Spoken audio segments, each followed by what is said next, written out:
अह, ये मैग्नेटिज्म का second lecture है। आज जो लेक्चर में पढ़ाया था वो रिकॉर्ड भी कर दे रहा हूँ। देखो ये कब तक होगा मेरे को नहीं पता, आज टाइम है इसलिए कर दे रहा हूँ कि जिस जिस दिन टाइम मिलेगा उस दिन ये रिकॉर्डिंग नहीं हो पाएगा। इसलिए मैं बोल रहा हूँ कि क्लासेस में आओ, ज़्यादा ज़रूरी है। ये रिकॉर्ड करूँगा लेकिन कब करूँगा इसकी अभी गारंटी नहीं है, ठीक है। अच्छा भाई साहब, तो मैग्नेटिज्म का आज सेकंड लेक्चर है। पहले लेक्चर में मैंने ऑस्टर्ड एक्सपेरिमेंट बता दिया, बायोट-सैवर्ट्स लॉ मैंने एक्सप्लेन कर दिया, और बायोट-सैवर्ट्स लॉ के अब हम क्या कर रहे थे, उसके कुछ एप्लीकेशंस देख रहे थे। तो उसका जो पहला एप्लीकेशन है वो है current carrying wire, straight current carrying wire के कारण मैग्नेटिक फील्ड फाइंड आउट करना। तो मैं आपको ये डायग्राम वायग्राम शायद मैंने बना के रखा है, देखते हैं। हाँ, मेरे पास एक करंट कैरिंग वायर है जिसमें करंट आई कैरी कर रहा है। इस करंट कैरिंग वायर से डी डिस्टेंस पर मतलब डी परपेंडिकुलर डिस्टेंस पर एक पॉइंट है पी। अब ये जो पॉइंट पी है, इस पॉइंट पी पर अपने को मैग्नेटिक फील्ड का स्ट्रेंथ फाइंड आउट करना है because of this current carrying wire. अच्छा, अब यहाँ पर अगर आप ध्यान से देखोगे तो ये जो करंट कैरिंग वायर है उसने एक एंड से θ1 एंगल सबटेंड किया है और दूसरे एंड से θ2 एंगल सबटेंड किया है।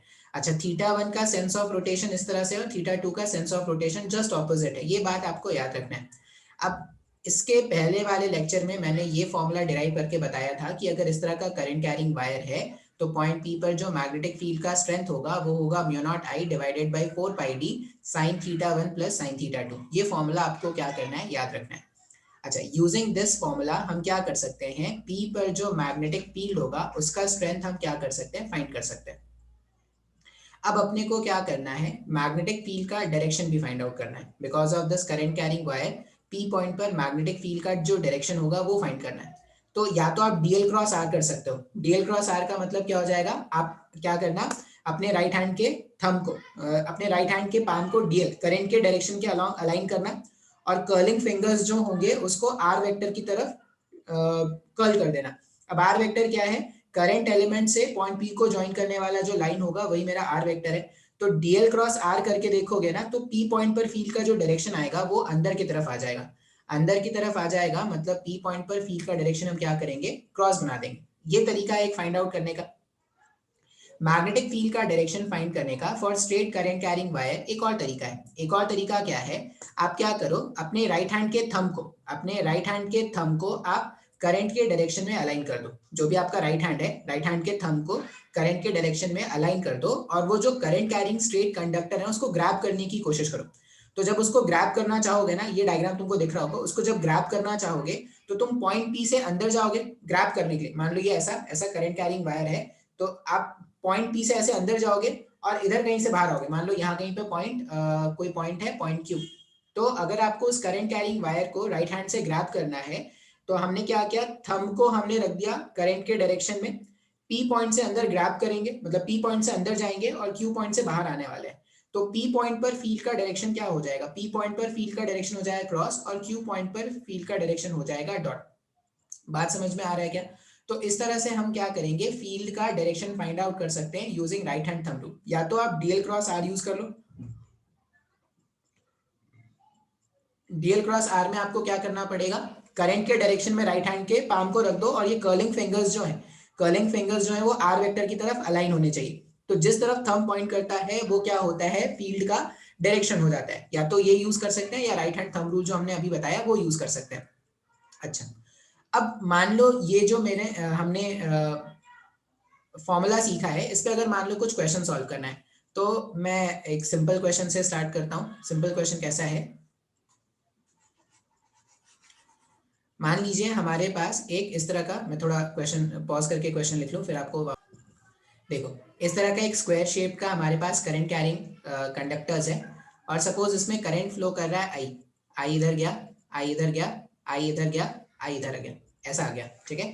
अब ये बोला गया है कि because of this current carrying arrangement, ठीक है, मान लो ये ए, ये बी, ये सी, ये डी, ये जो A B C D square है उसके कारण सेंटर वाले पॉइंट पर, इसका जो सेंटर है, स्क्वायर का जो सेंटर है उस पर नेट मैग्नेटिक फील्ड कितना होगा, ये अपने को क्या करना है, कैलकुलेट करना है। अब नेट मैग्नेटिक फील्ड कैलकुलेट करने के लिए हम क्या करेंगे, हम ये फॉर्मूला यूज करने वाले हैं। अब कैसे यूज करेंगे वो ध्यान से देखना। मान लो अगर मैं बात करूं कि A B, for A B Y, सिर्फ पहले ना डायरेक्शन एनालाइज कर लेते हैं फिर मैग्नीट्यूड बाद में देख लेंगे। ए बी वायर के लिए अगर आप देखोगे तो ए बी वायर में आप क्या करो, right hand thumb rule use करने का सोचो। आप क्या करो, right hand thumb rule use करने का सोचोगे तो ये इस तरह से आपने रखा कंडक्टर को, थंब को हमने ऐसा कुछ रखा in order to grab this. तो जो ए बी का नीचे वाला साइड है उससे आप अंदर जाओगे, और ए बी का जो ऊपर वाला साइड है मतलब पॉइंट ओ वाला साइड है उससे आप ऊपर बाहर की तरफ आ जाओगे। तो because of this current carrying element A B के कारण पॉइंट ओ पर जो फील्ड का डायरेक्शन है ना वो क्या है, डॉट है। Because of this A B wire point O पर जो फील्ड का डायरेक्शन होगा वो क्या होगा, डॉट होगा। अगर बीसी के कारण देखोगे तो फिर से क्या करो, अपने राइट हैंड के थंब को बी और सी के बीच में अलाइन कर दो। फिर बी और सी का अगर आप राइट में देखोगे तो राइट से आप एंटर करोगे प्लेन के अंदर, व्हाइट बोर्ड वो जो ब्लैक बोर्ड है, ब्लैक बोर्ड के प्लेन के अंदर एंटर करोगे। और पॉइंट ओ से अगर आप देखोगे तो आप बोर्ड से बाहर आने वाले हो, पॉइंट ओ से आप बोर्ड से बाहर आने वाले हो। ऐसे ये बीसी कंडक्टर था, ये बीसी कंडक्टर है, यहाँ कहीं से एंटर करते हैं और यहाँ कहीं से ऐसे बाहर निकलेंगे। अब अगर यहां से एंटर करके यहां से बाहर निकलेंगे मतलब बीसी के कारण भी क्या हो जाएगा, फील्ड का डायरेक्शन डॉट। उसी तरह सी डी और डी ए के लिए भी जब एनालाइज करोगे ना तो आप A B B C C D D A इन सारे कंडक्टर्स के कारण पॉइंट ए पर जो फील्ड का डायरेक्शन है वो आ जाएगा डॉट। ये जो सारे मेरे पास कंडक्टर्स हैं उन सब के कारण फील्ड का डायरेक्शन जो होगा वो क्या आ जाएगा, वो आ जाएगा डॉट। अब अपने को कैलकुलेट करना है net magnetic field at point O. तो हम क्या लिखेंगे, magnetic field because of A B wire plus magnetic field because of B C wire plus magnetic field because of C D wire plus magnetic field because of D A wire. ये चार wires के कारण जो magnetic field है उसको अपन क्या करेंगे, इस तरह से ऐड करके लिखने वाले हैं। बिल्कुल सही है सर, समझ में आ रहा है अपने को। अच्छा, अब अगर आप डायरेक्शन वाइज सोचोगे तो बी ए बी वेक्टर का direction, B B C vector का direction, B C D vector का डायरेक्शन और बी डी ए वेक्टर का डायरेक्शन, तीनों का चारों का डायरेक्शन एक जैसा है। अगर चारों का डायरेक्शन एक जैसा है मतलब बी नेट जो है ना, बी नेट जो है वो सिंपल क्या हो जाएगा, बी ए बी का magnitude plus magnetic field because of B C wire plus magnetic field because of C D wire plus magnetic field because of D A wire. सारे wires के कारण जो फील्ड है उसका सम के इक्वल हो जाएगा। अब मान लो ना मैं मैग्नेटिक फील्ड कैलकुलेट कर रहा हूं सिर्फ ए बी वायर के कारण, ठीक है। फॉर्मूला यूज करेंगे, फॉर्मूला क्या है, mu naught I by 4 pi D sine theta 1 plus sine theta 2। अब वैल्यूज एक एक करके पुट करना स्टार्ट करो। म्यू नॉट, करंट जो फ्लो कर रहा है वो आई का है, divided by 4 into pi D. D मतलब यहां से यहां का, जिस पॉइंट पर कैलकुलेट करना चाहते हैं वहां से परपेंडिकुलर डिस्टेंस। अगर ये स्क्वायर का सेंटर है तो यहां से यहां का परपेंडिकुलर डिस्टेंस a बाई 2 का होगा क्या, तो यहां पर प्लेस कर दो a बाई 2। ये a बाई 2 यहां पर आ गया, म्यू नॉट आई 4 पाई डी के प्लेस में a बाई 2 रख दिया। अच्छा, अब ध्यान से देखो, अगर ये दोनों डायगोनल्स हैं तो ये एंगल भी 45 का होगा और ये एंगल भी 45 का हुआ क्या, मतलब थीटा 1 भी 45 और थीटा 2 भी 45। तो यहां पर क्या लिखेंगे, साइन 45 प्लस साइन 45 लिख सकते हैं इस तरह से। साइन 45, थीटा 1 भी 45 डिग्री का है, थीटा 2 भी 45 डिग्री का है। अब इसको अगर मैं सिंप्लीफाई करूं थोड़ा, इसको अगर थोड़ा सिंप्लीफाई किया जाए तो magnetic field A B wire के कारण जो है उसका जो मैग्नीट्यूड आ रहा है वो हो जाएगा म्यू नॉट आई। अच्छा, ये 2 से ये 4 कैंसिल कर देंगे अगर, तो यहाँ पर आ जाएगा 2 पाई ए। अच्छा, साइन 45 है 1/√2, फिर से साइन 45 1/√2, 1/√2 प्लस 1/√2 जब ऐड करेंगे तो कितना हो जाएगा 2/√2। तो बी ए बी का वायर जो है वो है mu naught I divided by 2 पाई ए 2√2 लिख सकते हैं ऐसा। अच्छा, ये 2 से ना ये 2 भी कैंसिल कर सकते हैं। अब जैसा अब सिंप्लीफिकेशन बोला जाए वैसा कर लेंगे। तो वैल्यू आ रहा है mu naught I divided by pi A times of √2। ये मेरे पास क्या हो गया, वैल्यू आ गया म्यू नॉट आई पाई ए अपॉन √2, पाई ए अपॉन √2। अब ये सिर्फ बी ए बी वायर के कारण है क्या। अच्छा, अब अगर मान लो मेरे को कैलकुलेट करना है magnetic field because of BC wire, अब अगर तुम ध्यान से देखोगे ना तो जैसा ए बी वायर का अरेंजमेंट है वैसा ही बीसी वायर का भी अरेंजमेंट है। परपेंडिकुलर डिस्टेंस यहाँ से भी a/2 होगा, यह एंगल भी 45, यह एंगल भी 45।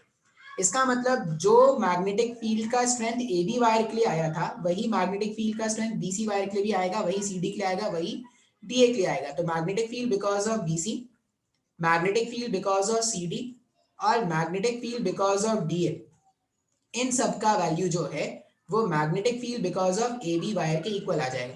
इसका मतलब net magnetic field point O पर जो है उसको 4 times of magnetic field because of A B wire लिख सकते हैं क्या? अगर चारों एक जैसे हैं तो चारों को ऐड करोगे तो क्या हो जाएगा? 4 टाइम्स हो जाएगा।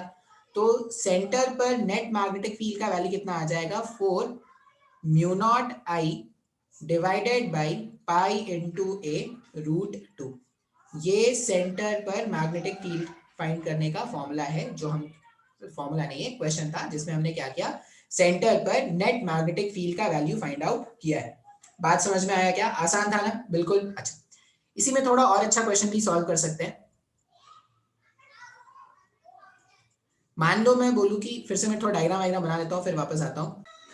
देखो ऐसा क्वेश्चन, इस बार क्या है ना, करंट ये ए बी वाले वायर से कोई आई अमाउंट ऑफ करंट एंटर करने वाला है, करंट इसमें ट्रैवल करेगा और सीडी वाले ब्रांच से आई अमाउंट ऑफ करंट जो है वो मूव करके बाहर चला जाएगा।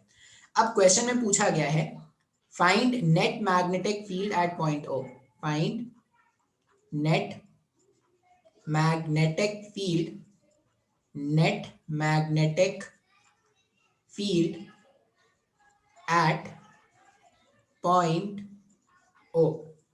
पॉइंट ओ पर नेट मैग्नेटिक फील्ड का वैल्यू क्या है ये अपने को क्या करना है, फाइंड आउट करना है, कैलकुलेट करने वाले हैं। ठीक है, अच्छा भाई साहब देखो, अब पॉइंट ओ पर नेट मैग्नेटिक फील्ड, अब यहां पर क्या है ना, ये ऐसा बोला गया है कि ये जो करंट आई, अब जैसे ही करंट आई यहां पर पहुंचेगा, करंट इधर भी जा सकता है, करंट इधर भी जा सकता है क्या? क्योंकि यहां से देखोगे तो करंट को जाने के लिए एक रास्ता ये मिल रहा है और करंट को जाने के लिए एक रास्ता ये मिल रहा है। अब यहां से यहां जो रास्ता है, ये बी से सी का जो रास्ता है और बी एफ ई सी का जो रास्ता है, ठीक है, इसमें करंट डिस्ट्रीब्यूट हो जाएगा। और अगर आपको करंट डिवीजन रूल आता है, अभी ध्यान से देखना, देखो इसमें मान लो ये करंट है I1 और ये करंट है I2। अच्छा, I1 करंट जो है, अब रेजिस्टेंस जो होता है वो डायरेक्टली प्रोपोर्शनल होता है क्या लेंथ का, मतलब जितना लेंथ का आप कंडक्टर लोगे उतना ज्यादा रेजिस्टेंस है। तो अपन ऐसा बोल सकते हैं क्या कि अगर इस यहां से बी से सी का रेजिस्टेंस अगर R1 है और ये सॉरी हाँ, बी से सी का रेजिस्टेंस अगर R1 है और ये पूरा बी एफ ई सी का रेजिस्टेंस R2 है, एकदम लॉजिकली सोचो, तो R1 का जो लेंथ है, R1 जो है वो डायरेक्टली प्रोपोर्शनल टू लेंथ होगा, तो R2 जो है वो directly proportional to 3 times of length होगा क्या? मतलब इनको देख के ये बोल सकते हैं कि R2 का जो वैल्यू है वो 3 टाइम्स ऑफ R1 होगा, मतलब यहां से यहां का जो भी रेजिस्टेंस होगा उसका 3 गुना ये रेजिस्टेंस होगा क्या? B F F E F E C. बिल्कुल सर, सही समझ में आ रहा है। अच्छा, अब अगर अगर रेजिस्टेंस हमें पता चल गया तो हम करंट डिवाइड करना जानते हैं ना। करंट कैसे डिवाइड करेंगे? तो हमने ये पढ़ा है current division rule, I1 is to I2 जो होता है वो होता है 1/R1 इज टू 1/R2। बिल्कुल सही है सर। तो अगर मैं I1 इज टू I2 का वैल्यू फाइंड करूं तो R1 को एज इट इज नहीं, हाँ यहाँ पर क्या रहने देते हैं, ये R1 है ना, हाँ R1 को एज इट इज रहने दो और R2 के प्लेस में 1/3R1 रख सकते हैं क्या? अब ये R1 से अगर मैं R1 कैंसिल कर दूं तो मेरे पास I1 इज टू I2 का रेशियो जो है वो 3:1 का आ रहा है। इसका मतलब I1 जो है वो 3 टाइम्स होना चाहिए I2 का। I1 जो है वो क्या होगा? 3 टाइम्स होगा I2 का। और ये लॉजिकल भी है, जितना ज्यादा रेजिस्टेंस का पाथ होता है उतना कम करंट उसमें जाता है। तो इस तरह से आप चाहो तो करंट डिवीजन रूल लगा सकते हो। तो अगर मैं बोलूं कि इसमें ये जो ब्रांच I2 है, ये I2, अब ये टोटल करंट I आया था वही तो I1 और I2 में डिवाइड हुआ ना। तो अगर ये आपको समझ में आया होगा ना, तो I1 का जो वैल्यू है I1 प्लस I2 का वैल्यू जो है वही तो I है। अच्छा, अब I1 के प्लेस में लिख दो 3 times of I2 plus I2 equals to I। इसको सॉल्व करने पर I2 का वैल्यू जो है वो हो जाएगा I अपॉन 4। ये I2 का वैल्यू हो गया। I2 का वैल्यू अगर I अपॉन 4 है ना, तो I1 का वैल्यू हो जाएगा 3 इंटू आई अपॉन 4। अब ये मैंने क्या कर दिया, थोड़ा बहुत करंट मिला दिया, थोड़ा बहुत करंट मिला दिया मैग्नेटिज्म के क्वेश्चन पे। अब इसको क्या करते हैं, जो करंट के वैल्यूज हमारे पास आ गए हैं उनको यूज करके पॉइंट ओ पर अपने को क्या करना है, net magnetic field find out करना है। ठीक है सर, चलो ढूंढते हैं। तो पहले अगर मैं लिखूं, अच्छा फिर से देखो, अगर मैं लिखूं magnetic field because of BC wire, BC wire के कारण अगर आप मैग्नेटिक फील्ड देखोगे ना, ये तुमको खुद से करना पड़ेगा। यहाँ पे मैं बस बता सकता हूं लेकिन करना तुमको खुद से पड़ेगा। बीसी वायर में आपको अगर फील्ड लगाना है तो आप क्या करना, थंब को प्लेस करना करंट के डायरेक्शन में इस तरह से।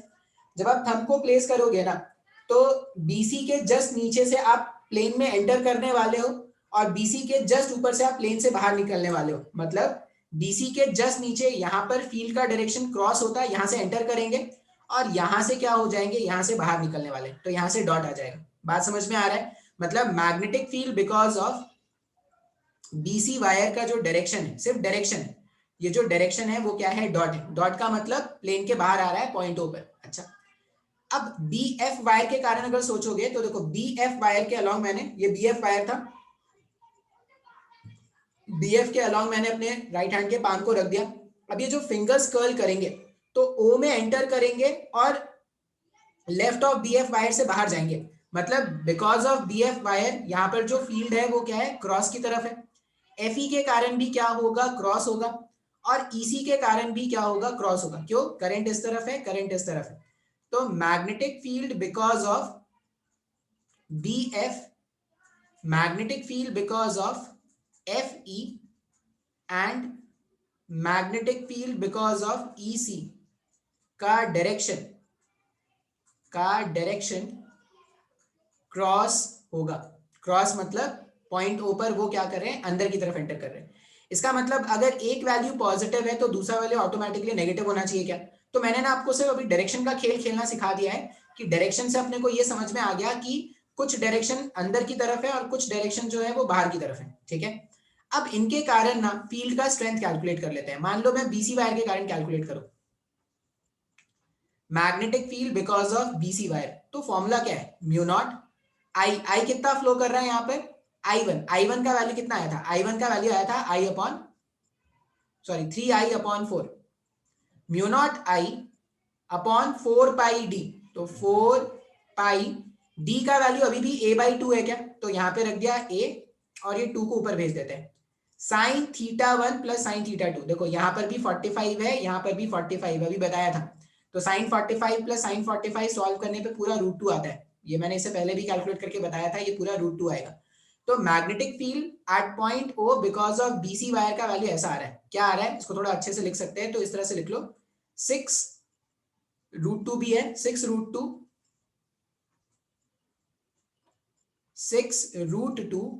Mu naught I divided by 16 pi a, ये वैल्यू आ गया सर, बिल्कुल सही है। अच्छा, मान लो मैं मैग्नेटिक फील्ड फाइंड आउट करूं बी एफ वायर के कारण, करंट क्या फ्लो कर रहा है, तो इस पूरे में I2 करंट फ्लो कर रहा है। I2 का वैल्यू कितना है, I2 का वैल्यू है I अपॉन 4।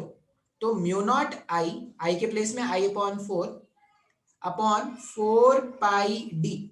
यहां से परपेंडिकुलर डिस्टेंस देखोगे तो अभी भी a/2 का है, और ये भी एंगल θ1 भी 45 है और θ2 भी 45 है। ये एंगल भी 45, ये एंगल भी 45। मतलब यहां पर भी sin 45 प्लस sin 45 √2 आ जाएगा क्या? बात समझ में आ रहा है? अब B F wire, F E wire और E C wire, B F wire, F E wire और ई सी वायर, तीनों का अगर आप अरेंजमेंट देखोगे तो तीनों का अरेंजमेंट जो है वो एक जैसा है। अगर तीनों का अरेंजमेंट एक जैसा है, मतलब ये 45, ये 45, ये 45, ये 45, तो जैसा फील्ड बी एफ वायर के लिए मिला ना, वैसा ही एफ ई वायर के लिए मिलेगा, वैसा ही ई सी वायर के लिए मिलेगा। अब इन सब में अगर देखोगे तो नेट फील्ड क्या हो जाएगा, अगर मैं ऐसा लिखूं, net field because of B F plus because of F E plus because of EC, इस पूरे का वैल्यू जो है वो है 3 इंटू आई इधर म्यू नॉट 2√2 अपॉन 16 पाई ए। अच्छा, जितना वैल्यू ये आ रहा है उतना ही वैल्यू BC के कारण भी आया था क्या? देखो 6√2 म्यू नॉट आई 16 पाई ए, यहाँ पर भी 3 इंटू 2 कर देंगे तो 6√2 mu naught I 16 pi by A. और ये इसके कारण जो डायरेक्शन मिला था वो मिला था डॉट, और इन सब के कारण जो डायरेक्शन मिल रहा है वो है क्रॉस। मतलब जितना अंदर के डायरेक्शन में फील्ड है उतना ही बाहर की तरफ भी फील्ड है, तो नेट फील्ड का वैल्यू 0 हो जाएगा क्या? मतलब इस क्वेश्चन में पॉइंट O पर जो नेट फील्ड है उसका वैल्यू कितना है? 0 है। क्यों सर? जितना फील्ड अंदर की तरफ है उतना ही फील्ड बाहर की तरफ है। तो देखो फॉर्मूला यही है, अब बस तुमको वेक्टर में वो उलझाएंगे, तो वेक्टर में कम उलझेंगे और इस तरह से क्वेश्चन को क्या करेंगे? सॉल्व करेंगे। अच्छा, एक और क्वेश्चन बता देता हूं, वो थोड़ा मुश्किल होता है कभी भी सोचना। मान लो इस तरह का कंडक्टर है, ठीक है, करंट कैरिंग कंडक्टर है, और यहां पर है पॉइंट P। पॉइंट P पर अपने को क्या करना है? फील्ड का वैल्यू फाइंड आउट करना है because of this current carrying wire, ठीक है। अच्छा, अब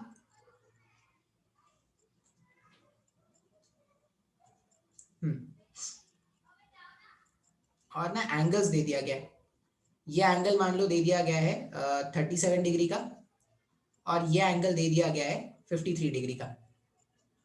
बिल्कुल सर, समझ में आ रहा है।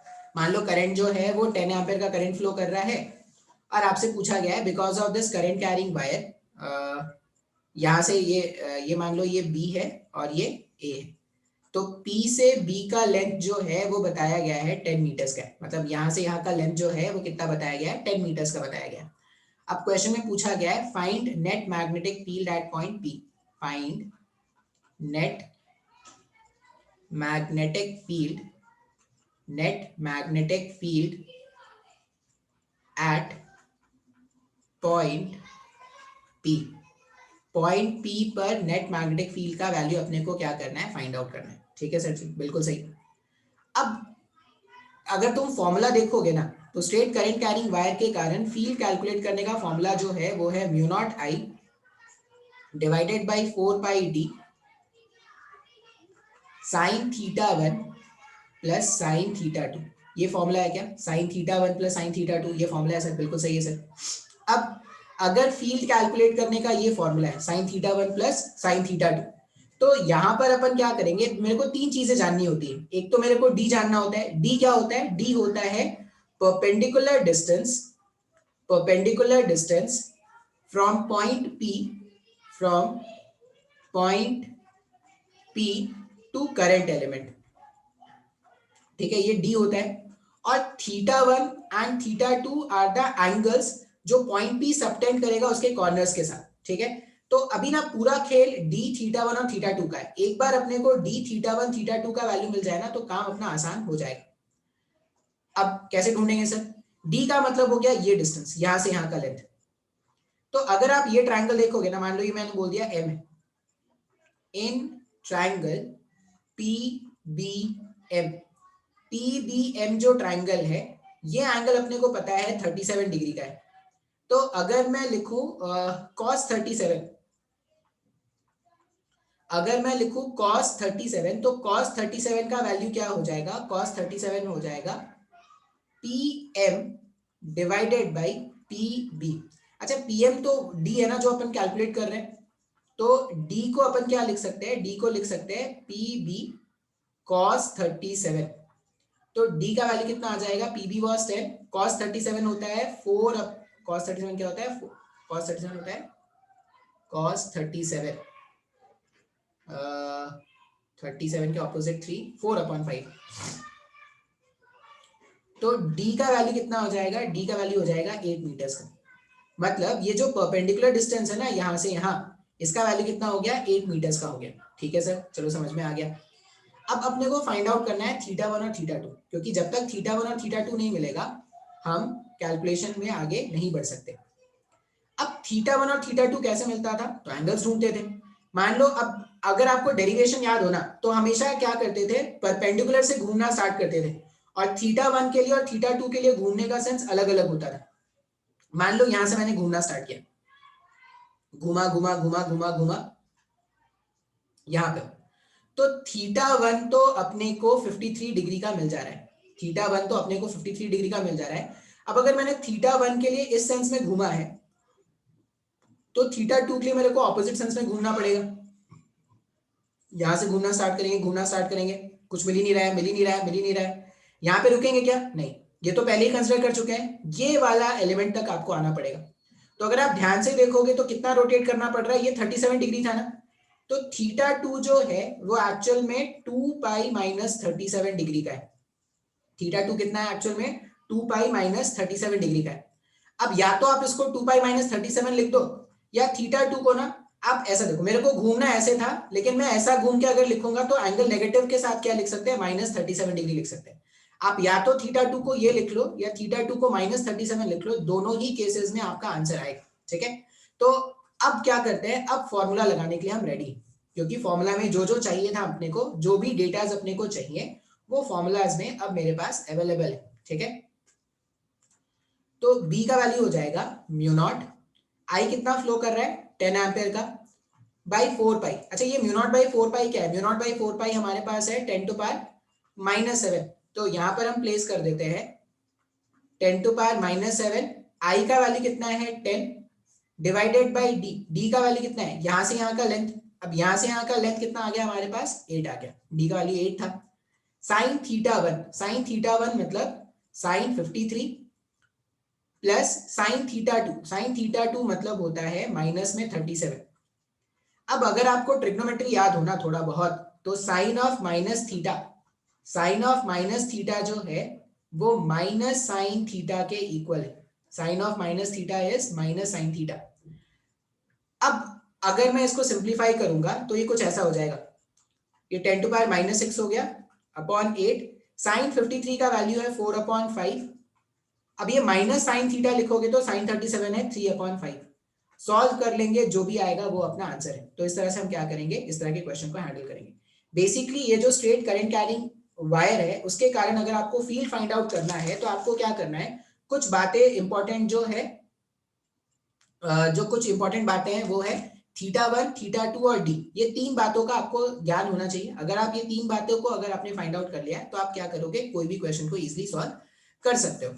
अच्छा, अभी इसी स्ट्रेट करंट कैरिंग वायर को थोड़ा और आगे ले चलते हैं, थोड़ा और आगे ले चलते हैं, कुछ अलग तरह के क्वेश्चन बनाए जा सकते हैं। मान लो अभी हमने जो फॉर्मूला देखा था, हमने जो फॉर्मूला देखा था वो इस तरह के वायर के लिए देखा था, हमने जो फॉर्मूला देखा है वो इस तरह के वायर के लिए देखा था, ऐसे ऐसे ऐसे। अब यहां से हमने बोला कि यहां से एक एंगल सबटेंड हुआ, यहां से एक एंगल सबटेंड हुआ, इस वाले एंगल को हमने बोला था थीटा वन और इस वाले एंगल को हमने बोला था थीटा टू। मान लो ये जो करंट कैरिंग एलिमेंट है इसके लेंथ को मैं बढ़ाना स्टार्ट करूं, ये जो करंट कैरिंग एलिमेंट है इसके लेंथ को अगर मैं बढ़ाना स्टार्ट करूं, अब जैसे ही मैं इसके लेंथ को बढ़ाऊंगा, इसके लेंथ को जैसे ही मैं बढ़ाऊंगा, तो ये जो एंगल है जो पहले थीटा वन था, अब ये थीटा वन का वैल्यू बढ़ गया क्या?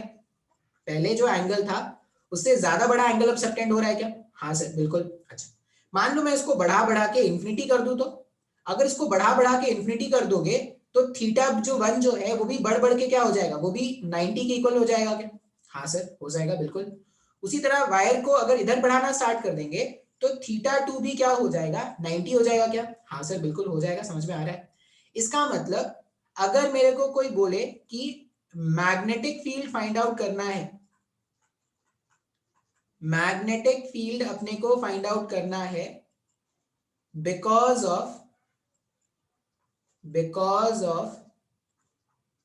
Infinite, because of infinite current carrying wire. अगर मेरे को मैग्नेटिक फील्ड फाइंड आउट करना है because of infinite current carrying wire, अब इनफाइनाइट करंट कैरिंग वायर में ये सेपरेशन मान लो पता है, ये सेपरेशन डी है, बस हम क्या कर देंगे, थीटा वन और थीटा टू के प्लेस में 90 पुट कर देंगे। तो जो फॉर्मूला है बी का वो है mu naught I divided by 4 pi D sine theta one plus sine theta 2, theta 1 equals to theta 2 equals to 90 degree, theta 1 theta 2 दोनों 90 डिग्री है, वैल्यूज पुट कर दो। तो b का वैल्यू हो जाएगा mu naught I upon 4 pi D sine 90 plus sine 90, sine 91 sine 91, इसको जब आप सिंप्लीफाई करोगे ना तो b का वैल्यू आ जाएगा mu naught I divided by 2 pi D. ये इनफाइनाइट करंट कैरिंग वायर के लिए मैग्नेटिक फील्ड का फॉर्मूला है, b is equal to mu naught I 2 pi D. ये लैप में बंद करते हुए मेरी आंखों में पड़ रहा है बहुत ज्यादा। Mu naught I divided by 2 pi D. इस तरह से अपन क्या करेंगे, फील्ड के स्ट्रेंथ को कैलकुलेट करेंगे because of infinite current carrying wire. अब मान लो अपने को इस कंसेप्ट को यूज करके क्वेश्चन सॉल्व करना है। अब देखो क्वेश्चन कैसे आ सकता है, क्वेश्चन कुछ भी हो सकता है। क्वेश्चन ऐसा है, एक वायर था ऐसा, ये वायर ऐसे आके यहां से ऐसे बेंड हो गया। अब ये जो वायर है ना,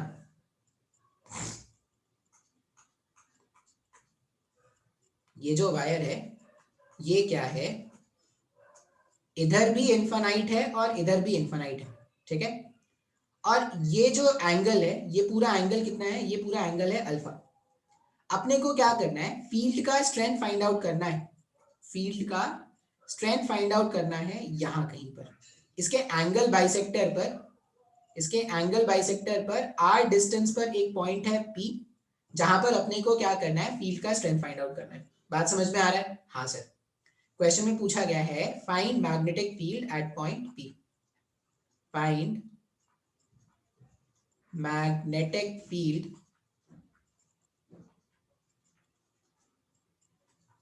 find magnetic field at point P. ठीक है सर जी, चलो स्टार्ट करते हैं। अब मान लो क्या है ना, मैं वायर का नाम दे दूं, मान लो ये वायर 1 है, ये वायर 2 है। पहले वायर 1 के कारण क्या करते हैं, फील्ड फाइंड करके देखते हैं। वायर 1 जो है, अब वायर 1 के लिए अगर आप फील्ड फाइंड आउट करने की सोचोगे, करंट ऐसे आके ऐसा गया है, करंट ऐसे आके ऐसा चला गया। वायर 1 को अगर आप देखोगे तो फिर से जहां पर भी, अब कैलकुलेट करने का तरीका तो वही था ना, जहां पर भी फील्ड कैलकुलेट करना है वहां से ड्रॉप कर दो एक परपेंडिकुलर। ये हमने ड्रॉप कर दिया एक परपेंडिकुलर, ठीक है, इस तरह से परपेंडिकुलर ड्रॉप कर दिया, बिल्कुल सर।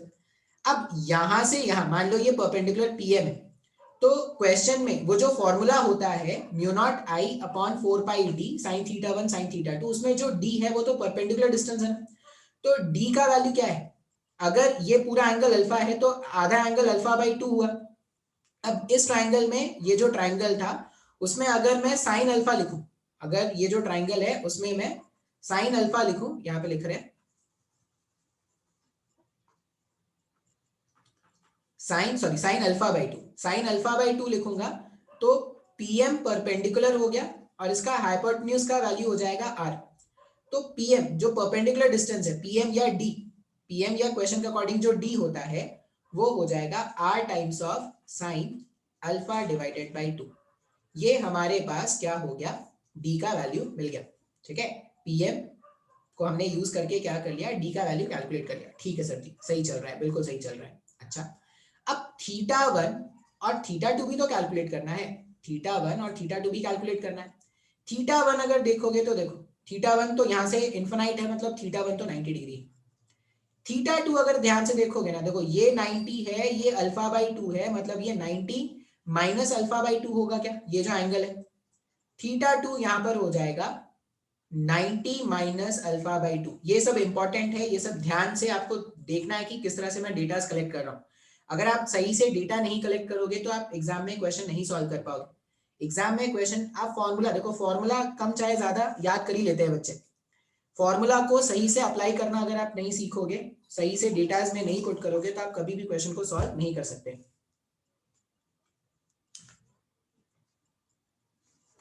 थीटा 1 मेरे पास 90 डिग्री है, थीटा 2 मेरे पास क्या है, 90 माइनस अल्फा बाई 2 का है। बात समझ में आ रहा है? अच्छा भाई साहब, अब मैं क्या करता हूं, मैं वायर 1 के कारण पी पॉइंट पर फील्ड का डायरेक्शन सोचूं। तो फिर से इसको ग्रैब करने के लिए क्या करो, राइट हैंड लो, राइट हैंड का थंब जो है वो करंट के डायरेक्शन में रखो और अगर आप नोटिस करोगे तो P वाले पॉइंट से हम अंदर जाएंगे प्लेन के और वायर के नीचे से बाहर आएंगे, मतलब पॉइंट P पर वायर 1 के कारण जो डायरेक्शन है वो क्रॉस है, अंदर की तरफ है। वायर 2 के बारे में अगर सोचोगे तो वायर 2 में भी आप ऐसे ही करने वाले हो। वायर 2 में थंब को आप प्लेस कर दो करंट के डायरेक्शन में, P से अगर आप देखोगे तो एंटर करोगे और वायर 2 के जस्ट ऑपोजिट एंड से आप बाहर निकलने वाले हो। मतलब जो फील्ड का डायरेक्शन वायर 1 के लिए है पॉइंट P पर, वही फील्ड का डायरेक्शन वायर 2 के लिए भी होगा पॉइंट P पर। और अगर देखा जाए तो जैसा डायग्राम वायर 1 से पॉइंट P पर फॉर्म हो रहा है वैसा ही डायग्राम वायर 2 से भी फॉर्म हो रहा है क्या? मतलब magnetic field because of wire 1 magnitude wise and direction wise दोनों इक्वल है क्या? वायर 1 के कारण जो मैग्नेटिक फील्ड मिला और वायर 2 के कारण जो मैग्नेटिक फील्ड मिला, दोनों का जो वैल्यू है वो क्या होगा? सेम होगा, मैग्नीट्यूड वाइज भी और डायरेक्शन वाइज भी। हाँ सर समझ में आ रहा है, सही लग रहा है, ठीक है। अब अगर कोई मेरे से पूछेगा net magnetic field at point P, since दोनों वेक्टर्स का डायरेक्शन एक जैसा है तो मैं दोनों को डायरेक्टली ऐड कर दूंगा, BW1 प्लस BW2। तो magnetic field at point P जो है वो 2 times of magnetic field because of wire 1 होगा, 2 times of magnetic field because of wire 1 होगा। ठीक है सर जी, समझ में आया इतना? आगे देखते हैं। अब सारे डेटा तो मिल ही गया ना, सारे डेटा मिल गया, वैल्यूज रखो फॉर्मूले में, ठीक है। तो B wire 1 mu naught I, current कितना फ्लो कर रहा है? I फ्लो कर रहा था, I करंट आया था, mu naught I divided by 4 pi D, D के प्लेस में R साइन अल्फा बाई 2 रख दो, R sine alpha divided by 2 रख दिया, sorry R sine alpha by 2 रख दिया, mu naught I 4 pi R sine alpha by 2, ठीक है सर जी, रख दिया। फिर अपन ने क्या किया, mu naught I 4 pi D sine theta 1, sine theta 1 तो 90 है, तो sine 90 plus sine 90 minus alpha by 2, दूसरा एंगल क्या है? 90 minus alpha by 2, 90 minus alpha by 2। Sine 90 क्या होता है सर? साइन 90 होता है 1। अब इसको बस सिंप्लीफाई कर लो, वायर 1 के कारण अगर मैं कैलकुलेट करूं तो ये हो गया mu naught I 4 pi R sine alpha by 2, sine 90 का वैल्यू था 1 प्लस साइन 90 माइनस थीटा, 90 में अगर कुछ माइनस करोगे तो वो क्या हो जाएगा? कॉस थीटा हो जाता है, ठीक है। तो ये हो जाएगा 1 plus cos alpha divided by 2। तुम सही लिख रहे ना भाई साहब, ये अल्फा, हाँ 1 प्लस कॉस अल्फा बाई 2, इस तरह से हमारे पास वैल्यू आ जाएगा। तो ये हमारा वायर 1 के कारण आ गया। तो नेट फील्ड जो पॉइंट P पर मिलेगा ना वो क्या हो जाएगा? 2 times mu naught I 4 pi R sine alpha by 2 1 plus cos alpha by 2। ये P पॉइंट पर फील्ड का मैग्नीट्यूड। आप ये 1 प्लस कॉस अल्फा को अल्फा बाई 2 को भी ट्रिग्नोमेट्री लगा के थोड़ा बहुत और सिंप्लीफाई कर सकते हो, लेकिन अपन उतना नहीं करने वाले, यही अपन फाइनल आंसर छोड़ देंगे क्योंकि मैं मैथमेटिक्स सिखाने नहीं वाला, मैं फिजिक्स सिखा रहा हूँ, तो मेरे को कंसेप्ट सिखाना था। तो इस तरह से अपन क्या करेंगे? क्वेश्चन सॉल्व करेंगे। अच्छा, अब स्ट्रेट करंट कैरिंग वायर के बारे में हमने बहुत ज्यादा बात कर लिया है। अब नेक्स्ट हम बात किसके बारे में करेंगे? हम बात करेंगे नेक्स्ट में magnetic field because of a current carrying circular loop. Magnetic field, इसका डेरिवेशन इतना कोई इंपॉर्टेंट नहीं है, लेकिन रिकॉर्डेड लेक्चर इसलिए बता दे रहा हूं, ऐसा कोई डेरिवेशन इंपॉर्टेंट नहीं है। Magnetic field on the axis of, magnetic field on the axis of current carrying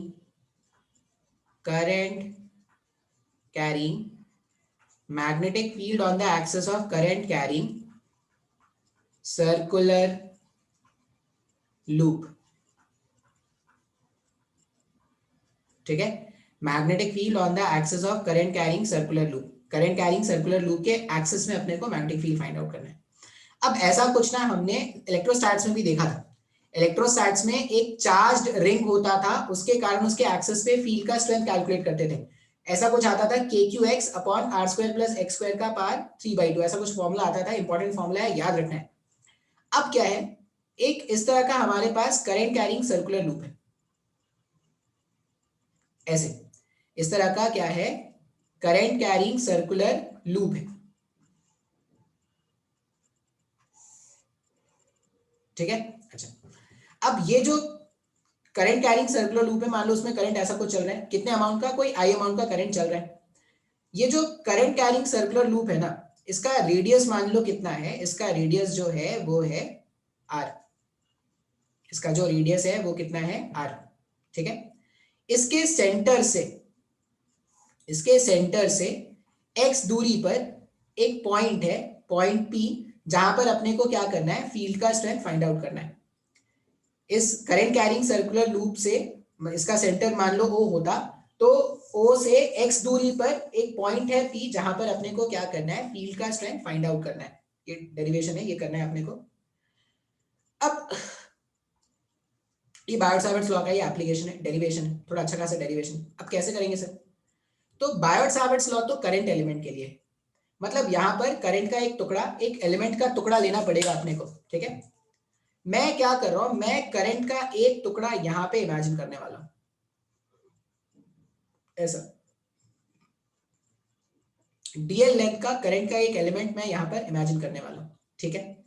फिर सेकंड काम क्या करना होता था, जिस पॉइंट पर फील्ड फाइंड आउट करना होता था, जिस पॉइंट पर फील्ड फाइंड आउट करना होता था, करंट एलिमेंट और उस पॉइंट पी को एक पोजीशन वेक्टर आर वेक्टर से ज्वाइन करते थे क्या, एक पोजीशन वेक्टर आर वेक्टर से ज्वाइन करते थे। करंट एलिमेंट को पॉइंट पी से ज्वाइन करने वाला जो लाइन होता था वही क्या होता था, वही आर वेक्टर होता था, ठीक है सर, समझ में आ रहा है। अच्छा भाई साहब, अब मान लो अगर मैं लिखूं डीबी, डीबी क्या है, डीबी है छोटा सा मैग्नेटिक फील्ड, डीबी है छोटा सा magnetic field because of this DL element, ये जो करंट कैरिंग डीएल एलिमेंट है ना, इसके कारण छोटा सा मैग्नेटिक फील्ड है, ठीक है। तो अगर डीबी के कारण मैग्नेटिक फील्ड लिखना है तो क्या लिखेंगे, mu naught I upon, formula क्या था, फॉर्मूला क्या है, mu naught I, mu naught by 4 pi I DL sine theta upon mod of R का स्क्वायर, यही तो फॉर्मूला था ना भाई साहब, ठीक है। अब इसमें आई कितना है, तो करंट कैरिंग लूप में करंट आई है पता है, mu naught by 4 pi constant है पता है, डीएल एलिमेंट भी हमने डीएल रखा है यहाँ पर, ये भी पता है सर। थीटा, थीटा किसके बीच का एंगल होता था, थीटा करंट एलिमेंट और वो जो पोजीशन वेक्टर आर वेक्टर उसके बीच का एंगल होता था क्या, हाँ सर। अब यहाँ पर ना थीटा पहचानने की कोशिश करेंगे, थोड़ा सा हम देखेंगे कि थीटा कैसे फाइंड आउट करना है। थीटा फाइंड आउट करने के लिए क्या करो, एक करंट कैरिंग लूप इमेजिन करो। अब मेरे पास कोई करंट कैरिंग लूप यहाँ पर नहीं है, मान लो ये क्या है, ये मेरे पास एक करंट कैरिंग लूप है इस तरह से,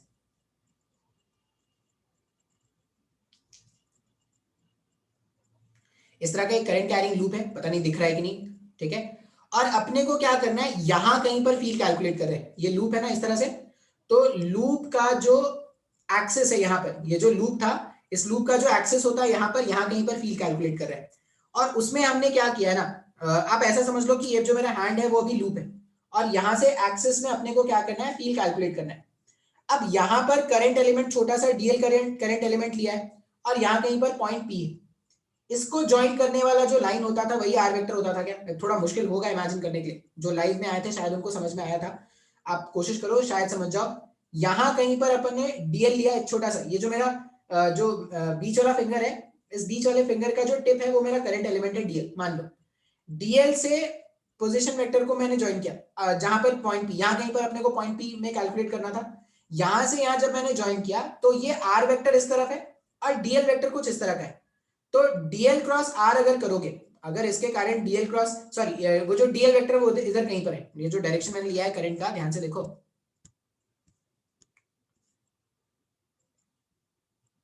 ये जो डीएल का डायरेक्शन होगा, डीएल का डायरेक्शन क्या होता है, जो करंट का डायरेक्शन होता है, तो करंट तो ऐसा फ्लो कर रहा है ना, जो करंट का डायरेक्शन है वही क्या है, डीएल का डायरेक्शन है।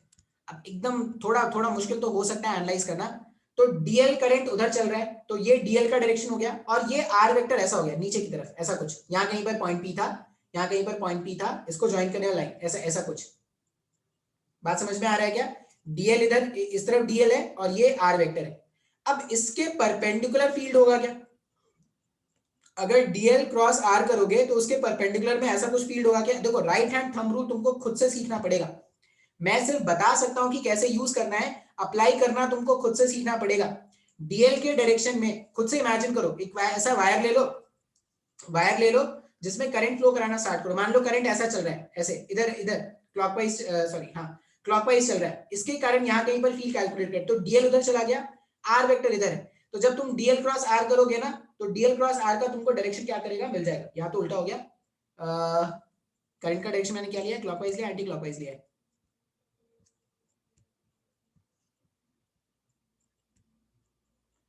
मैंने लिया है क्लॉकवाइज, सॉरी यहाँ पर मैंने लिया है क्लॉकवाइज, तो करंट चल रहा है ऐसे क्लॉकवाइज। अब अगर क्लॉकवाइज ऐसे चल रहा है और ये आर वेक्टर है, तो डीएल क्रॉस आर करोगे ना, ऐसे ऊपर की तरफ में आ जाएगा कुछ फील्ड का डायरेक्शन, ये इमेजिन करना बहुत इंपॉर्टेंट है। और अगर दोनों के बीच का आप एंगल देखोगे ना, तो एंगल जो होगा वो 90 डिग्री का आ जाएगा। कैसे सर, कैसे पता चला? क्योंकि ये डीएल जो है, ये जो डीएल है वो टैंजेंट की तरफ है, ऐसा कुछ टैंजेंट की तरफ है, ऐसा कुछ डीएल है, और ये आर वेक्टर ऐसा कुछ है, तो इन दोनों के बीच में जो एंगल बन रहा है वो कितना बन रहा है, 90 डिग्री का। तो यहाँ पर ये जो थीटा है ना, ये थीटा क्या है, साइन 90 है। बात समझ में आ रहा है क्या? अच्छा, तो यहाँ पर अगर मैं इस छोटे से डीएल के कारण पॉइंट पी पर फील्ड का वैल्यू लिखूं, तो वो हो जाएगा mu naught I upon 4 pi DL sine theta, sign 90 हो जाएगा, साइन 91 रहेगा, उसको लिखने की जरूरत नहीं है। अच्छा, ये आर वेक्टर का जो मैग्नीट्यूड है उसको ऐसा लिख सकते हैं क्या, x square plus R square, Pythagoras theorem को यूज करके इस तरह से लिखा जा सकता है ना? हाँ सर बिल्कुल लिख सकते हैं, पाइथागोरस थ्योरम से लिखा जा सकता है। अच्छा, तो मेरे को ना डीबी का वैल्यू मिला। अच्छा, मैं अब क्या करूंगा, सारे छोटे छोटे डीएल जो एलिमेंट है सबके कारण फील्ड कैलकुलेट करके सबको ऐड करना पड़ेगा। लेकिन यहाँ पर एक प्रॉब्लम है, क्या है, मैग्नेटिक फील्ड जो है वो एक वेक्टर क्वांटिटी है, और जब भी वेक्टर क्वांटिटी का एडिशन करना होता है तो वो जो डीबी जो मेरे पास फील्ड आया ना, उसको आपको रिजॉल्व करना पड़ेगा। अगर आप उसको सही से रिजॉल्व नहीं करोगे तो आप कभी भी नहीं कर पाओगे। अब ध्यान से देखना, ये देखो डीएल था और ये आर था, डीएल और आर का जो प्लेन बनता ना, डीएल और आर का जो प्लेन बनता, जो डीबी वेक्टर होगा उसके परपेंडिकुलर होगा। डीएल क्रॉस आर है ना हमारे पास, मैग्नेटिक फील्ड जो होता है वो डीएल क्रॉस आर होता है।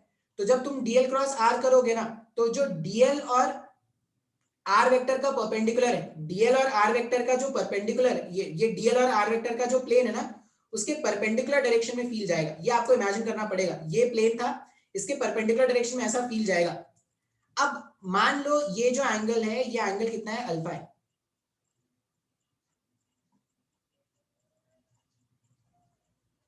अच्छा, अगर ये एंगल अल्फा है तो देखो ये आर वेक्टर पर dB vector perpendicular, position vector पर जो फील्ड वेक्टर होगा वो परपेंडिकुलर, क्योंकि डीएल क्रॉस आर कर रहे हैं। राइट हैंड थंब रूल जो क्रॉस प्रोडक्ट होता है ये अपने को सिखाता है कि जब दो वेक्टर का क्रॉस करते हैं तो जो रिजल्ट आता है वो दोनों के परपेंडिकुलर आता है। तो आर वेक्टर के परपेंडिकुलर डीबी वेक्टर, और ये व्हाइट वाले लाइन के परपेंडिकुलर ये डॉटेड रेड लाइन है क्या, तो अगर इन दोनों के बीच में एंगल अल्फा है तो ये एंगल भी तो अल्फा होगा।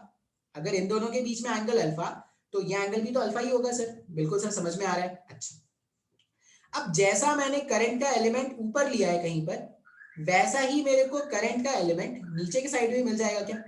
लेकिन करंट का सेंस जस्ट ऑपोजिट, इसमें करंट का सेंस ऐसा था, तो इसमें करंट का सेंस कुछ ऐसा होगा क्या? ठीक है, अब इसके कारण जब आप पॉइंट पी पर मैग्नेटिक फील्ड देखोगे ना, तो जैसा डीबी वेक्टर आया है स्ट्रेंथ वाइज वैसा ही आएगा, लेकिन इस डायरेक्शन में आ जाएगा डीबी वेक्टर, कुछ एंगल अल्फा पर। बात समझ में आ रहा है क्या? इसको वापस से मैं थोड़ा दिखाता हूं।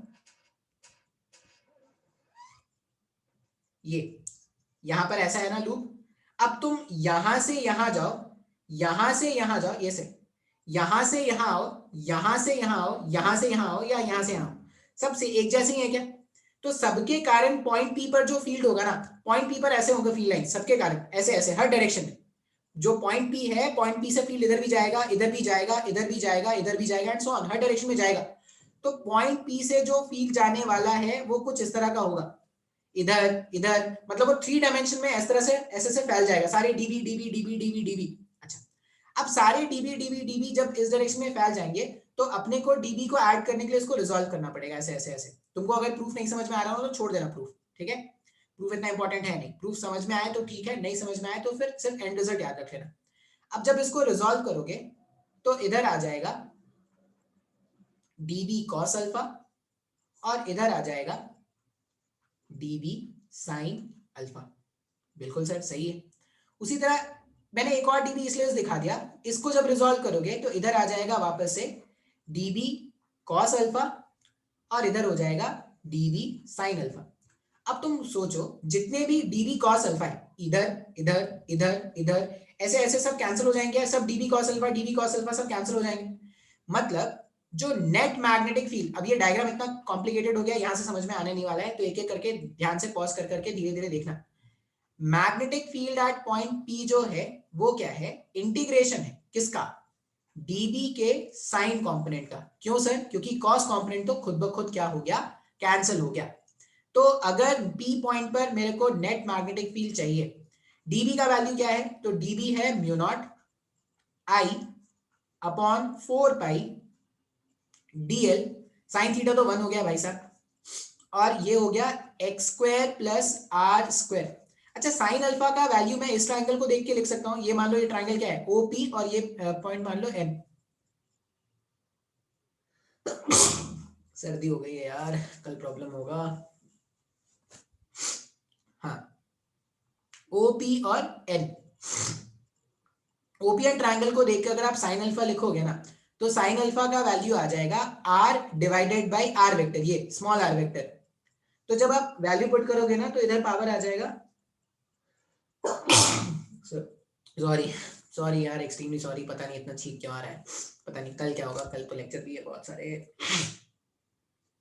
3/2, ठीक है सर जी, मैंने सबको लिख दिया। अब देखो म्यू नॉट 4 पाई कांस्टेंट है सर, आई करेक्ट कांस्टेंट है सर, एक्स एक्स भी कांस्टेंट है सर, आर आर भी कांस्टेंट है sir.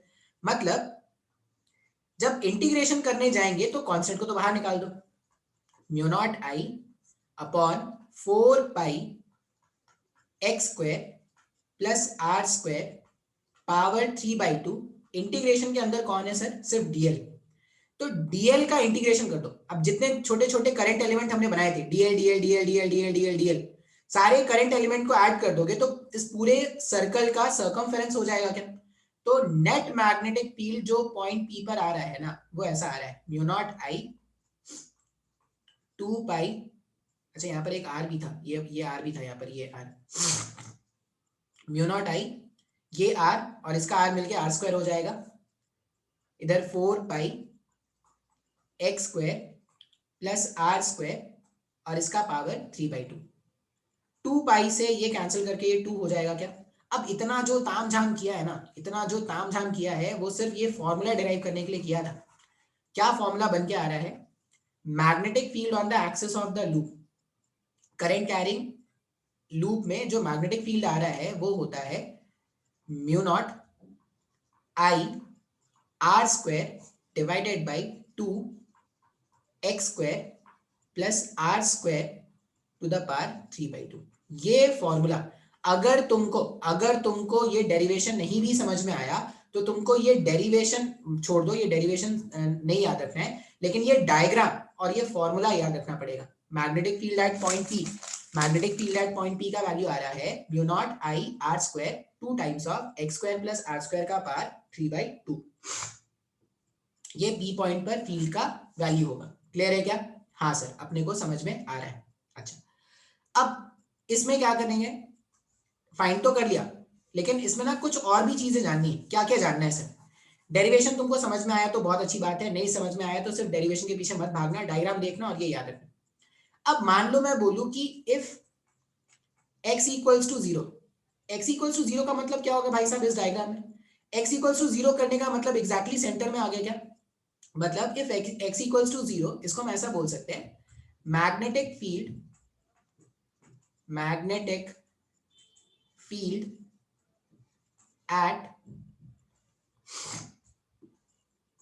at the center of current carrying loop. Current carrying loop के कारण उसके सेंटर पर जब फील्ड फाइंड करेंगे तो एक्स का वैल्यू 0 कर दो, तो ये कितना हो जाएगा, mu naught I R square divided by 2। R square का पार्ट 3/2, तो ये आर क्यूब हो जाएगा सर। आर स्क्वायर से ये क्यूब गायब कर दोगे अगर, तो जो फॉर्मूला याद रखना है वो है mu naught I divided by 2r। अब ये ना, ये फॉर्मूला इससे ज्यादा इंपॉर्टेंट है। एक्सिस पे जब फील्ड कैलकुलेट करेंगे उससे ज्यादा इंपॉर्टेंट फॉर्मूला है ये, mu naught upon 2r, mu naught I upon 2r। ये फॉर्मूला ज्यादा इंपॉर्टेंट है। बात समझ में आ रहा है क्या? तो इस तरह से क्या करेंगे, because of a current carrying circular loop हम फील्ड का स्ट्रेंथ फाइंड आउट करेंगे। बात समझ में आ रहा है? अच्छा, अब इसमें दो बातें और जानने की है, ठीक है, दो बातें और जानने की है, तो वो दोनों भी बता देता हूं, फिर अगले दिन से इसमें क्या करना है, अपने को क्वेश्चन सॉल्व करना है। पहला बात क्या है सर, देखो ये जो करंट कैरिंग लूप है ना, इस करंट कैरिंग लूप के कारण अगर मेरे को फील्ड का डायरेक्शन फाइंड आउट करना है, मान लो मैं बोलूं कि जो करंट कैरिंग लूप है वो कुछ ऐसा है, ऐसे करंट कैरिंग लूप है, आई अमाउंट ऑफ करंट चल रहा है। अब मान लो एक पॉइंट है डॉट, डॉट का मतलब जो पॉइंट है जिसके बारे में बात कर रहा हूं वो क्या है, प्लेन से बाहर है। डॉट एक पॉइंट है, इसका मतलब मैं जो पॉइंट पी है वो क्या है, प्लेन से बाहर है, यहां कहीं पर। मान लो वो डॉट है तो यहां कहीं पर तुम्हारे सामने में पॉइंट पी हो। अब अगर इस पॉइंट पर तुमको फील्ड का डायरेक्शन फाइंड आउट करना है ना, तो यहां पर भी राइट हैंड थंब रूल ही यूज करेंगे, लेकिन थोड़ा चेंज के साथ। क्या होगा सर, देखो चेंज क्या है, चेंज क्या है, तो जब स्ट्रेट करंट कैरिंग वायर था, स्ट्रेट करंट कैरिंग वायर में क्या करते थे, थंब को स्ट्रेट करंट कैरिंग वायर के डायरेक्शन में रखते थे और फिंगर्स को ऐसे कर्ल करते थे। अब जो कर्लिंग फिंगर्स का डायरेक्शन होता था वही फील्ड का डायरेक्शन बताता था। अब यहां पर करंट कैरिंग वायर ही घूम रहा है, तो थंब को तो ऐसे नहीं घुमा सकते। अब अगर थंब को नहीं घुमा सकते तो जो घूमेगा ना, जो घूम सकता है उसे घुमा दो। मतलब ये जो कर्लिंग फिंगर्स होंगे वो करंट के डायरेक्शन में घूमेंगे, और थंब इस बार जो होगा वो क्या करेगा, मैग्नेटिक फील्ड के डायरेक्शन को पॉइंट आउट करेगा। तो अगर इसमें वापस आए अपने डायग्राम पर, तो आप अपने राइट हैंड को यूज करो, करंट के डायरेक्शन में घूम जाओ। करंट के डायरेक्शन में घूम जाओगे तो थंब जो है वो बाहर की तरफ पॉइंट कर रहा है। अगर थंब बाहर की तरफ पॉइंट कर रहा है, इसका मतलब पॉइंट पी पर फील्ड का जो डायरेक्शन है वो क्या है, डॉट है। पॉइंट पी पर फील्ड का डायरेक्शन क्या है, डॉट है। अगर इसी सर्कुलर करंट कैरिंग लूप में करंट का डायरेक्शन ऐसा होता, और अगर आप राइट हैंड थंब रूल, ये सेम ही हो गया यार, ये तो करंट का डायरेक्शन ऐसा होता, ठीक है, और आप right hand thumb rule use करते ना, तो वो डायरेक्शन आपको अंदर ले जाता, तो यहां पर अंदर में फील्ड क्या हो जाता, क्रॉस हो जाता। तो अगर राइट हैंड थंब रूल के ही दोनों यूज करने के तरीके हैं। अगर स्ट्रेट करंट कैरिंग वायर है तो थंब जो होता है वो करंट को पॉइंट करता है और कर्लिंग फिंगर्स मैग्नेटिक फील्ड को बताते हैं। और अगर करंट कैरिंग सर्कुलर लूप है तो कर्लिंग फिंगर्स जो हैं वो फील्ड के डायरेक्शन को बताएंगे, कर्लिंग फिंगर्स फील्ड के डायरेक्शन को बताते हैं, और थंब जो होता है वो मैग्नेटिक फील्ड के, सॉरी, कर्लिंग फिंगर्स करंट के डायरेक्शन को पॉइंट करते हैं, और जो थंब होता है, थंब क्या करता है, मैग्नेटिक फील्ड के डायरेक्शन को बताता है। बात समझ में आ रहा है? हाँ सर जी। नहीं समझ में आया है तो डायरेक्शन तुमको इमेजिन करना पड़ेगा, जो मैं बोल रहा हूँ उसको सुनते जाओ, वैसे ही एनालाइज करने की कोशिश करो। एक और चीज है, अपने को ग्राफ बनाना होता है, ये सब याद करने वाली बात है इसलिए मैं बता दे रहा हूँ आज ही के दिन। एक ग्राफ हम बनाते हैं किसके बीच में सर जी, मैग्नेटिक फील्ड और एक्स के बीच में, मैग्नेटिक फील्ड और एक्स के बीच में। अब तुम लॉजिकली सोचो, एक्स का ऐसा क्या वैल्यू रखोगे कि मैग्नेटिक फील्ड का वैल्यू मैक्सिमम मिल जाए। अब अगर x डिनोमिनेटर में है तो x का जितना छोटा वैल्यू होगा उतना बड़ा वैल्यू मिलेगा क्या? अच्छा, छोटा वैल्यू नेगेटिव रख देंगे क्या? मान लो -1 रख दिया, -1 रखोगे तो -1 का स्क्वायर तो 1 ही हो जाता है ना? नहीं सर, तो ये तो छोटा हुआ नहीं। 0 रख देंगे तो सबसे छोटा वैल्यू हो गया क्या? मतलब x का वैल्यू अगर 0 रख देंगे उस केस में अपने को फील्ड का वैल्यू मैक्सिमम मिलेगा। तो फील्ड का वैल्यू तब मैक्सिमम मिलेगा जब x का वैल्यू क्या है, 0 है, यहां पर फील्ड मैक्सिमम होगा। फिर और सोचो, तुम x का वैल्यू 1 रखो या x का वैल्यू -1 रखो, जितना फील्ड का स्ट्रेंथ यहां पर मिलेगा उतना ही फील्ड का स्ट्रेंथ यहां पर ही मिलेगा ना, जितना यहां पर उतना ही यहां पर। इसका मतलब जो ग्राफ है वो क्या होगा, सिमेट्रिक होगा। ये जो ग्राफ होगा, हाँ, इसका मतलब ग्राफ जब x इक्वल्स टू 0 है तो मैक्सिमा है, और जैसा वैल्यूज x के पॉजिटिव में मिलेगा उतना ही वैसा ही वैल्यूज x के नेगेटिव में मिलेगा। मतलब ये जो ग्राफ बनेगा ना वो कुछ सिमेट्रिक ग्राफ बनेगा इस तरह का, मतलब इधर और इधर मिरर इमेज होगी। तो ये सारी बातें आपको क्या करनी है, याद रखनी है। क्लियर है क्या, हाँ या ना। अब नेक्स्ट वाले क्लास में इसमें क्या करेंगे, क्वेश्चन सॉल्व करेंगे। देखो ये मैं रिकॉर्ड करके डाल तो दे रहा हूँ, लेकिन ये टोटली मेरे अवेलेबिलिटी पे डिपेंड करेगा। अगर आपको प्रॉब्लम हो रहा है तो आप लाइव क्लासेस में आए, वहां पे जो क्लासेस चालू हो गए, ऐसा कोई दिक्कत नहीं हो रहा है, आप अपने प्रिकॉशंस के साथ आए, कुछ आपको दिक्कत नहीं होगा।